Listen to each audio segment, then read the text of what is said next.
देखिए, इंडिपेंडेंस के समय से बॉलीवुड इंडियन सिनेमा का राजा रहा है। देश की सबसे बड़ी हिट मूवीज जनरली बॉलीवुड से निकल कर आती थी। भारत के पॉप कल्चर, मीम्स और फेमस सीन्स और ट्रेंड्स बॉलीवुड से निकल कर आते थे। नहीं! बसंती, इन कुत्तों के सामने मत नाचना।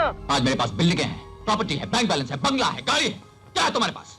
मेरे पास माँ है। मोगेम्बो खुश हुआ। बड़े बड़े देशों में ऐसी छोटी छोटी बातें तो होती रहती। मेरे करण अर्जुन आएंगे। उठा ले रे देवा, उठा ले रे बाबा।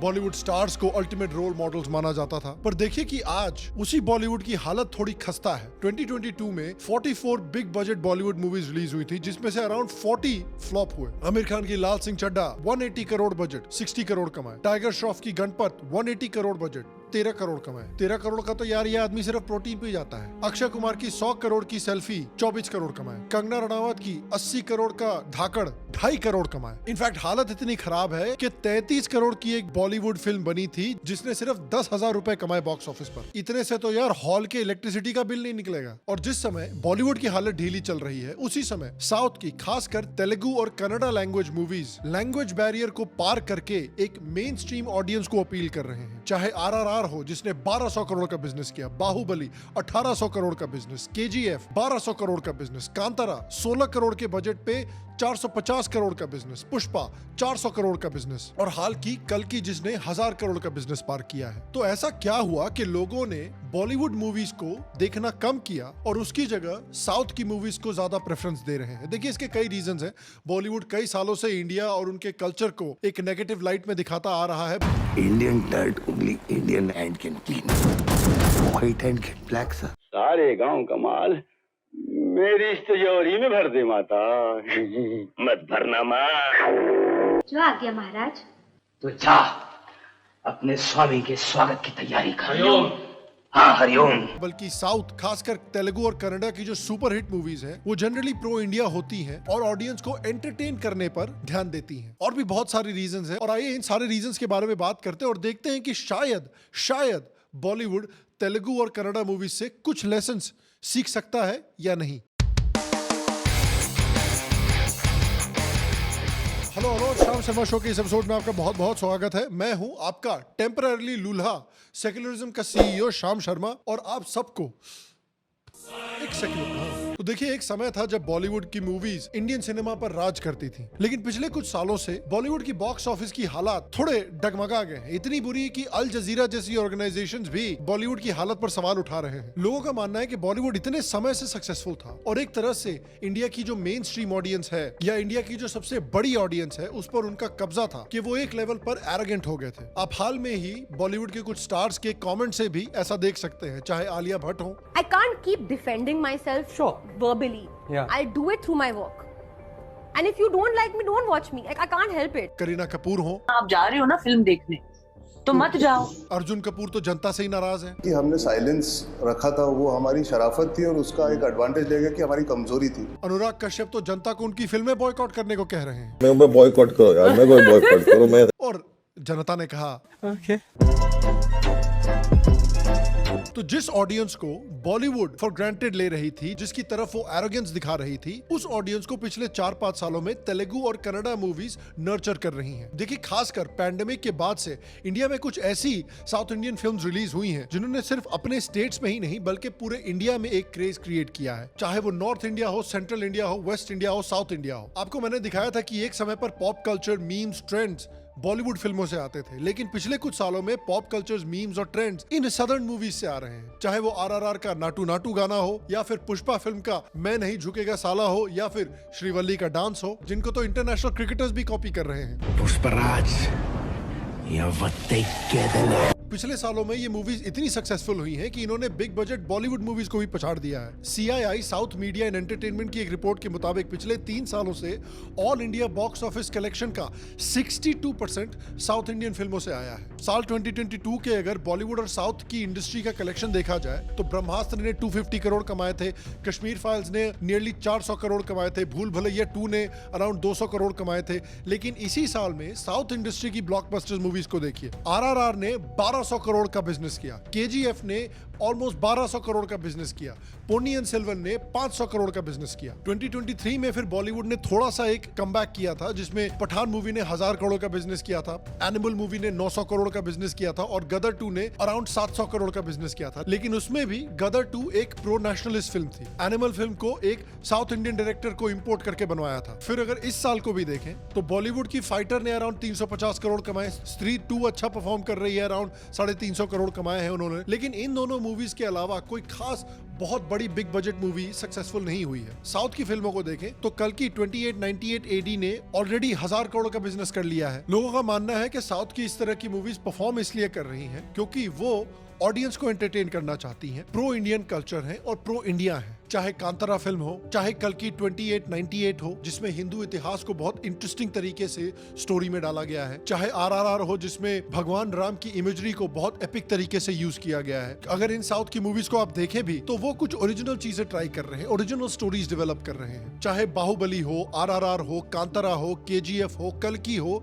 ये सब कुछ नया ट्राई कर रहे हैं, ओरिजिनल आइडियाज हैं और जो ऑडियंस की एंटरटेनमेंट को फ्रंट एंड सेंटर रखते हैं। इतिहास में इसका नाम अमर रहेगा। वहीं बॉलीवुड को देखिए, आज भी रॉकी और रानी की प्रेम कहानी, गणपत बना रहे हैं, बड़े मियाँ छोटे मियाँ बना रहे हैं, पुरानी वही फॉर्मूला को बार बार रिपीट किए जा रहे हैं। यार आप तो मुझे फुल चेकआउट मार रहे हो। No, I'm sorry, I didn't mean to objectify you. I was... कोई ऑब्जेक्शन नहीं है जी। क्यों सदर्न सिनेमा बॉलीवुड से बेहतर परफॉर्म कर रहा है? अगर आप तेलुगु और कन्नड़ा की इन सुपरहिट मूवीज को देखें, किस तरह वो हिंदू कल्चर को पॉजिटिवली पोर्ट्रे करते हैं अपनी फिल्मों में, चाहे RRR हो, चाहे बाहुबली हो, पोन्नियिन सेल्वन हो, इनको आप कंपेयर कीजिए बॉलीवुड से, जो ऑडियंस को एंटरटेन करने से ज्यादा ऑडियंस को लेक्चर करने में विश्वास रखते हैं। चाहे PK फिल्म हो, ये लग गया फैक्ट्री मां मशीन,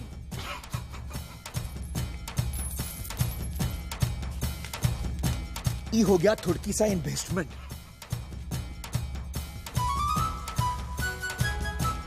और ये हो गया इनागुरेशन। आदि पुरुष में तो पता नहीं क्या डायलॉग थे यार। कपड़ा तेरे बाप का, तेल तेरे बाप का, आग भी तेरे बाप की और जलेगी भी तेरे बाप की। रिसेंटली रिलीज हुई महाराज मूवी में भी हिंदू साधुओं को गलत तरीके से डिपेक्ट करने के लिए कंट्रोवर्सी हुई है। ओ माय गॉड मूवी में आपको याद होगा कि जिसमें कृष्ण जन्माष्टमी पर भगवान कृष्ण को दूध चढ़ाने पर मजाक किया जा रहा था, शिवलिंग पर दूध चढ़ाने में मजाक किया जा रहा था, मिशन मंगल में हिंदुओं को अंधविश्वासी जैसा दिखाया जा रहा था। Mom, I have always wandered, एक साइंटिस्ट होके भी आप इतनी पूजा क्यों करती हो? Because I believe in God. There is a power beyond science. Time to change the God. और स्ट्रेटेजिकली रिलीजन ऑफ पीस को प्रमोट किया जा रहा था। कुरान है कुरान, कुरान किताब है ना, किताब पढ़ना मना है इस घर में। Logic. What logic? Just look at him. ये दाढ़ी देखिए इनकी, घर की हालत देखो, कोई खुश नहीं है। बस करो सुनील, तुम घर में सबको उनके मन की करने से रोकोगे तो कोई खुश कैसे रहेगा? और भी एग्जांपल्स है, पूरी लॉन्ड्री लिस्ट है यार। मैं राक्षस नहीं हूँ, मैं तो अवतार हूँ। मैं लोगों को मार नहीं रहा, बस उनकी आत्मा को दूसरे शरीर में भेज रहा हूँ। ये मैं नहीं कह रहा, गीता में श्री कृष्ण ने कहा है। मंदिर में फूल चढ़ाने गए तो ये एहसास हुआ, पत्थर को खुश करने के लिए फूलों का कत्ल कर रहे हैं। बॉलीवुड डायरेक्टर सिर्फ हिंदुओं को टारगेट करते हैं सोसाइटी में रिफॉर्म लाने के लिए। It's also the most political song of the film because it came in the face of the beef ban. So that's the way you have to slip into politics. और इसके अलावा बॉलीवुड के celebrities खुद हैं जिनको बड़ा इंटरेस्ट है कि भाई हिंदू त्योहार पर लोगों को ज्ञान पेलना है और सोसाइटी को रिफॉर्म करना है। दिवाली पे पटाखे स्किप कीजिए। Let Diwali be about lights and laddus and love and not pollution. चाहे हिंदू त्योहारों से रिलेटेड एडवर्टाइजमेंट्स हो,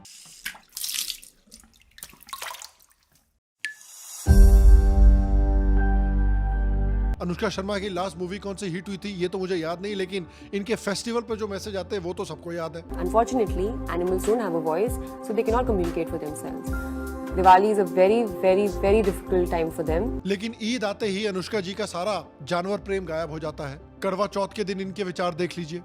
Well, all I know is that all the women will be starving, but I'll be eating. I don't need to starve to prove my love for my. करवा चौथ का व्रत नहीं कर रहे आप? Really?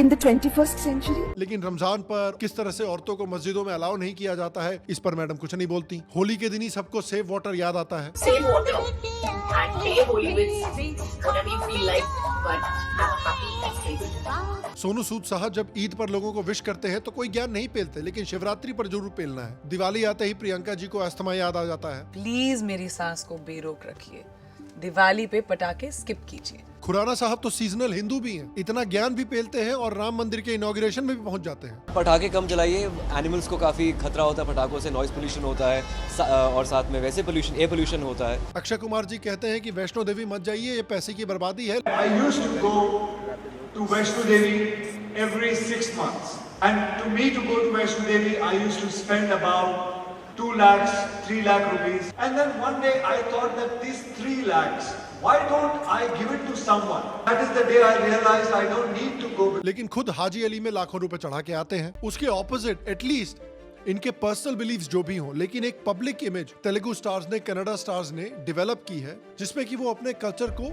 रिस्पेक्ट देते हैं। चाहे प्रभास हो, चाहे KGF के एक्टर यश हो, चाहे RRR के एक्टर्स हो। बॉलीवुड के साथ एक और इशू रहा है कि उनका एक ओपनली प्रो पाकिस्तान बायस रहा है। हाल में ही रिलीज हुई 1983 फिल्म में एक अटेम्प्ट था ये दिखाने का कि देखिए पाकिस्तान और इंडिया में कितना भाईचारा है, कि इमरान खान जब इंडिया के खिलाफ मैच खेलता था तो उसको वो कश्मीर के लिए एक जिहाद मानता था। बजरंगी भाईजान में तो पाकिस्तानियों को इतना प्यारा, दुलारा और बड़े दिल वाला दिखाया गया है कि मुझे समझ में नहीं आता कि हजारों हिंदू, सिख, ईसाई पाकिस्तान जैसे खूबसूरत देश को छोड़कर भारत क्यों आना चाहते हैं। इंदू की जवानी फिल्म में तो जो पाकिस्तानी है वो इंडियन लड़की को लेक्चर दे रहा है कि रिलीजियस टॉलरेंस कैसे करना चाहिए। भैया ये तो वही बात हुई कि अमेरिका बांग्लादेश पे तख्ता पलट करने के बाद इंडिया को सिखा रहा है कि देखिए तख्ता पलट करना बहुत गलत बात है।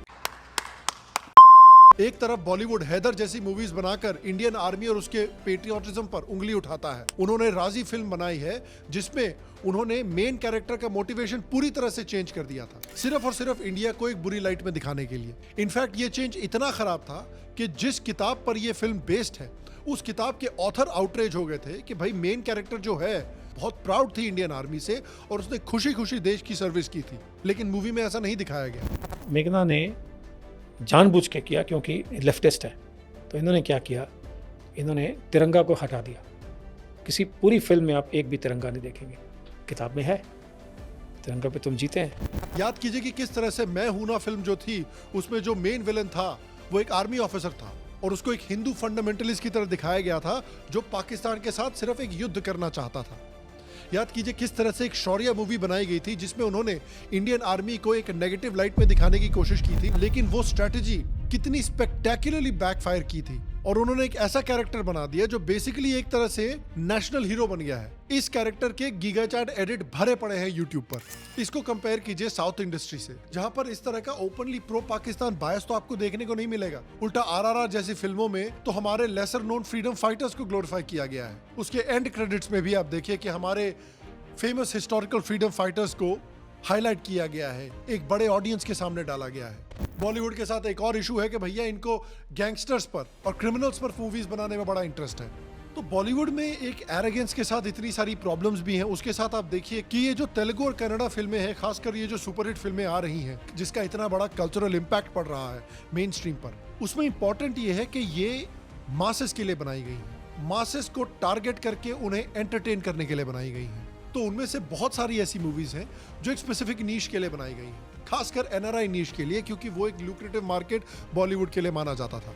इसीलिए आप देखिए कि आपको इस तरह की नीच रोमांटिक कॉमेडीज मिल रही हैं जो बेसिकली साउथ दिल्ली की लावण्या के लिए बनाई गई हैं, जैसे आर्ची। भूलना मत, अब तुम लंदन में नहीं रिवरडेल में हो, और रिवरडेल को भी याद रखना चाहिए ना कि Veronica is back. Horrible and should not be allowed anywhere.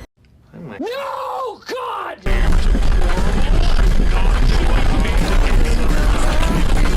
No, God, please, no! No!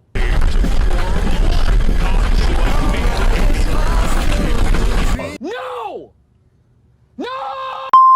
तो आज के समय में साउथ की मूवीज हैं, खासकर तेलुगु कन्नड़ा लैंग्वेज की मूवीज हैं, there are leading the way, जिनको सिर्फ भारत की ऑडियंस ही नहीं बल्कि एक ग्लोबल ऑडियंस भी पसंद कर रही है। जेम्स कैमरन जैसे लेजेंडरी हॉलीवुड डायरेक्टर भी ऐसी फिल्मों के फैन हैं। So wonderful to see you love RRR and you interacted with SS Rajamouli. It's really quite an accomplishment. It's an amazing film. I saw it the first time. I watched it alone. I didn't know what to expect. I was astonished, not just with the bravura physical style of the film and the very good use of VFX, but also the storytelling. देखिए यहाँ पर एक और बड़ा reason है जो हमें discuss करना पड़ेगा कि किस तरह से इंडियन फिल्म इंडस्ट्री भी चेंज कर रही है, और वो है कि स्ट्रीमिंग का क्या इम्पैक्ट पड़ा है इंडियन फिल्म इंडस्ट्री पर। देखिए जब पैंडेमिक आया तब से स्ट्रीमिंग की तरफ जो शिफ्ट है बड़ी बड़ी कंपनीज का और ऑडियंसेस का, वो बहुत तेजी से बढ़ गया है। अब लोग ज्यादातर स्ट्रीमिंग पर मूवीज और टीवी देखना पसंद करते हैं और उतना थिएटर्स नहीं जाना चाहते हैं, जिस वजह से एक काफी बड़ा फाइनेंशियल इम्पैक्ट पड़ा है मूवी थिएटर्स पर और मूवी इंडस्ट्री पर। आप देखिए कि 2019 में ग्लोबल फिगर्स जो हैं मूवी थिएटर्स के, वो 42.3 बिलियन थे। 2020 में गिरकर सिर्फ 12 बिलियन हो गए थे, यानी 30 बिलियन का घाटा। 2018 में नियरली 30% जो कंज्यूमर्स थे वो मूवीज को पहली बार थिएटर में देखना पसंद करते थे, लेकिन 2020 में ये नंबर गिर के 14% हो गया था और 36% ऐसे लोग थे जो पहले इन मूवीज को स्ट्रीमिंग में देखना पसंद करते थे। कि टिकट की प्राइस भी एक्सपेंसिव होती है, उसके साथ आपको ट्रैवल करके थिएटर जाना है, वहां पर खाने के पैसे देने हैं, ऊपर से खासकर जो इंडी फिल्में हैं, ऑल्टरनेटिव फिल्में हैं, थोड़ी थॉट प्रोवोकिंग टाइप की फिल्में हैं या टीवी सीरीज हैं, उनके लिए बड़ा अच्छा एवेन्यू बन गया है स्ट्रीमिंग सर्विसेज। चाहे लापता लेडीज हो, मिर्जापुर हो और बहुत सारी इंडिपेंडेंट फिल्में हो जो शायद थिएटर्स में उतना अच्छा परफॉर्म नहीं करती। तो आप देखिए कि साउथ की फिल्मों का ही नहीं बल्कि स्ट्रीमिंग का भी एक बहुत बड़ा चैलेंज है बॉलीवुड को। बॉलीवुड को ये समझना पड़ेगा कि अगर आप ऑडियंसेस को थिएटर में वापस लाना चाहते हैं तो आपको कुछ स्पेशल करना पड़ेगा, वरना तो वो बड़ी खुशी खुशी घर पे देख लेंगे फिल्में। आपको एक स्पेक्टिकल क्रिएट करना पड़ेगा, ऑडियंसेस को एक्साइट करना पड़ेगा, एंटरटेन करना पड़ेगा। देखिए हॉलीवुड में भी सिमिलर ट्रेंड्स हैं। ज्यादातर लोग घर पे मूवीज या टीवी शोज देखना पसंद करते हैं, इसलिए वहां पर भी इंडी फिल्में अच्छा नहीं परफॉर्म करती थिएटर में। वहां क्या अच्छा परफॉर्म करता है? Avengers, Spiderman no way home, John Wick 4, top gun Maverick और हाल की डेडपूल एंड वोल्वरीन। इन सारी मूवीज में कॉमन क्या है? ये सारी मूवीज एक स्पेक्टिकल है। या तो कमाल के विजुअल इफेक्ट्स हैं, या कमाल का एक्शन है, या कमाल का स्टार पावर है, या कमाल का नॉस्टैल्जिक वैल्यू है। ये मूवीज ऑडियंसेस को ज्ञान नहीं पेल रही हैं, इनका गोल है ऑडियंसेस को एंटरटेन करना। और इसमें देखिए इंडियन ऑडियंसेस के लिए एक और क्वालिटी है जो वो पसंद करते हैं, और वो है नेशनलिज्म और प्रो इंडिया क्वालिटीज। देखिए इंडियंस जो हैं बाय एंड लार्ज नेशनलिस्ट हैं, पेट्रियट्स हैं। उन्हें अच्छा लगता है जब उनकी फिल्में उनकी तरह ही प्रो इंडिया हों। आप क्लियरली देख सकते हैं पिछले कुछ सालों में कि एक प्रो इंडिया फिल्मों के लिए एक स्ट्रॉन्ग मार्केट डेवलप हुआ है देश में। ऑडियंसेस एंटी इंडिया प्रोपेगेंडा से परेशान हो चुकी हैं। अब उन्हें अपने हिस्ट्री के हीरोज के बारे में जानना है, अपने देश के बारे में कुछ फील गुड फिल्में देखनी है। ऑडियंसेस क्लियरली कह रही हैं कि भैया अगर आपको हमको लेक्चर करना है तो हम स्ट्रीमिंग पे देख लेंगे आपकी फालतू फिल्में, लेकिन अगर आप चाहते हैं कि हम थिएटर्स में आके आपकी मूवीज देखें, आपकी मूवीज को सुपर डुपर हिट्स बनाएं, तो हमको एंटरटेन कीजिए, हमको अच्छा फील करवाइए। हम इतनी दूर से आ रहे हैं आपकी फिल्में देखने के लिए, इतना पैसा खर्चा कर रहे हैं, पॉपकॉर्न वगैरह खरीद रहे हैं, और मूवी थिएटर में बैठ के आपकी फिल्में हमको और हमारे कल्चर को सिर्फ गालियां ही दे रही हैं। उतना ही नहीं, बगल में जो आंटी बैठी हुई हैं वो पूरी फिल्म में सिर्फ खांसे जा रही हैं। पीछे जो फैमिली बैठी हुई है वो पूरी फिल्म के दौरान बिग बॉस के बारे में डिस्कशन कर रही है। तो देखिए इंडियन मूवीज के बारे में एक समय पर कहा जाता था कि भाई और बहनों, इस फिल्म में एक्शन है, गाने हैं, रोमांस है, मसाला है, फुल पैसा वसूल फिल्म है। इस फॉर्मूला के पास वापस बॉलीवुड को जाना पड़ेगा। बॉलीवुड की मूवीज RRR की तरह, कांतारा की तरह, कल्कि की तरह, it needs to be an event. आपको वैसा फील होना चाहिए जैसा आप IPL का मैच जब स्टेडियम में देखने जाते हैं तब जैसा फील करते हैं, अपने फेवरेट आर्टिस्ट का जब कॉन्सर्ट देखने जाते हैं तब जैसा फील करते हैं। साउथ का सिनेमा इस बात को समझता है, इसलिए इनकी जो बिग बजट फिल्में होती हैं वो आपको लेक्चर नहीं देती बल्कि एंटरटेन करने की कोशिश करती हैं, फील गुड कराने की कोशिश करती हैं। आज बॉलीवुड के लिए बड़ा कंसर्न ये है कि अपनी खोई हुई ऑडियंस को रीगेन कैसे किया जाए। Right now everybody has just pin big question mark on their forehead कि क्या करना है भैया, ये नहीं काम कर रहा है, वो नहीं काम कर रहा है। लगता है कि एटलीस्ट बॉलीवुड में कुछ लोग हैं जो देख रहे हैं साउथ की फिल्मों की सक्सेस को, जो समझ रहे हैं कि जनता को एंटरटेन करना जरूरी है और जनता को इस समय पर भूख है प्रो इंडिया और प्रो धर्मा फिल्मों की। इसलिए पिछले कुछ सालों में बॉलीवुड ने उरी, तान्हाजी, कश्मीर फाइल्स, आर्टिकल 370 जैसी मूवीज भी बनाई हैं जो सक्सेसफुल साबित हुई हैं। थोड़ा सा हागा भी है, जैसे आदि पुरुष, ब्रह्मास्त्र, लेकिन पिछले 1-2 सालों में हमने शेरशाह और वीर सावरकर जैसी फिल्में भी देखी हैं। अभी हाल में ही छावा फिल्म का ट्रेलर आने वाला है जो छत्रपति संभाजी महाराज की लाइफ पर बेस्ड है। तो देखिए, मुझे बॉलीवुड मूवीज पसंद है, मैं बॉलीवुड से नफरत नहीं करता, मैं बॉलीवुड के प्रोपेगेंडा से परेशान हूँ। और लेट 90s और 2000s की comedy movies are some of my favourite Bollywood movies. तो मेरी आशा है कि बॉलीवुड रियलाइज करे कि वो कहां पर गलत जा रहा है, वो ऑडियंस की तरफ एरोगेंस ना रखे, ऑडियंस को अपने से नीचा ना समझे, अपने आप को ऑडियंस का टीचर ना समझे और ऑडियंस को एंटरटेन करने पर ध्यान दे। क्योंकि अगर वो ये लेसन्स नहीं सीखते हैं तो सदर्न सिनेमा, पर्टिकुलरली तेलुगु और कन्नड़ा सिनेमा, उनकी ऑडियंस को छीनता ही रहेगा और स्ट्रीमिंग उनकी इंडस्ट्री को इसी तरह से खाता रहेगा। और मैं आपसे पूछना चाहता हूँ कि आपको क्या लगता है कि बॉलीवुड के साथ सबसे बड़ी आपकी क्या प्रॉब्लम है, और आपको क्या लगता है कि बॉलीवुड आगे जाते हुए कुछ पॉजिटिव लेसन सीखने वाला है? आपको क्या लगता है नीचे कमेंट सेक्शन में मुझे जरूर बताएं। बाकी हमारे शो को पेट्रियन पर जरूर सपोर्ट करें गाइस। जैसा कि आप जानते हैं, हमने जो बांग्लादेश पर वीडियो बनाया था उसे एज रिस्ट्रिक्ट कर दिया गया, हमने जो बंगाल हॉरर पर वीडियो बनाया था उसे इमीडिएटली डीमोनेटाइज कर दिया गया, जबकि लेफ्ट विंगर्स जब इस पर वीडियो बनाते हैं तो वो वीडियो जनरली मोनेटाइज रहते हैं। आप ये बहुत समय से ऑब्वियसली ये जानते हैं कि एक तरह की जो आइडियोलॉजी है उसे YouTube पर एक्स्ट्रा सेंसर किया जाता है, एक्स्ट्रा मॉनिटर किया जाता है। तो इसलिए हमारे कंटिन्यूएशन के लिए ये बहुत जरूरी है कि हमें एक फाइनेंशियल स्टेबिलिटी रहे। इसलिए अगर आप ऐसा कर सकते हैं तो मैं आपको अर्ज करूंगा कि प्लीज हमें पेट्रियन पर जरूर सपोर्ट करें। सितंबर से आई प्रॉमिस यू कि हम पेट्रियन पर अपने पेट्रन्स के लिए कुछ बहुत इंटरेस्टिंग चीजें प्रोवाइड करने वाले हैं। अगर आप पेट्रियन पर नहीं, अगर आप एक YouTube मेंबर भी बनना चाहते हैं तो आप YouTube मेंबर भी बन सकते हैं, क्योंकि वो चीजें हम अपने मेंबर्स के लिए भी प्रोवाइड करेंगे। डिफरेंस ये हो जाता है कि YouTube पर अगर आप मेंबर बनते हैं तो YouTube उसका एक बहुत बड़ा पोर्शन अपने पास रख लेता है, जबकि पेट्रियन मेजॉरिटी पोर्शन क्रिएटर को देता है। Ultimately the choice is yours. Obviously अगर आप सपोर्ट नहीं भी कर सकते हैं, सिर्फ ये वीडियो देखना चाहते हैं, तो we love you and we appreciate you anyway. बाकी मैं आपसे अगले एपिसोड में मिलूंगा और तब तक के लिए स्वस्थ रहें, सुखी रहें, फिर मिलेंगे। और आप सबको एक सेक्युलर प्रणाम।